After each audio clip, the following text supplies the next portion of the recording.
જય હિન્દ દોસ્તો, આજે છે આપણી જર્નીનો 38મો દિવસ અને આજનો દિવસ આપણો વાડીથી ઉઈ ગયો હતો, કેમ કે ચણા વાઢવાનું કામ ચાલુ થઈ ગયું છે. તો દોસ્તો, આજે મેં વાત કરી દોસ્તો કે શોર્ટ ટર્મ ખુશી જેને કહેવાય શોર્ટ ટર્મ પ્લેઝર એ શું છે. કેમ કે માણસ એની પાછળ બહુ જ ભાગે છે, તરત જ મળતી ખુશી, જેમ કે સોશિયલ મીડિયામાં રીલ સ્ક્રોલિંગ કે પછી કોઈ પણ એવી વસ્તુ છે જેનાથી તરત જ ખુશી જડે છે.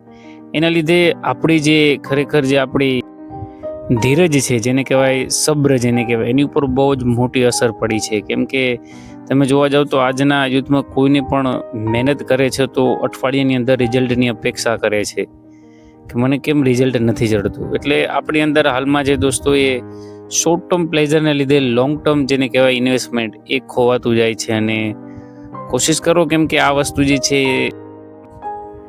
કેમ કે કોઈ પણ મોટું કામ કરે છે તો સબ્ર નથી દોસ્તો, તો સબ્ર રાખો અને કામ કરતા રહ્યો. જય હિન્દ દોસ્તો.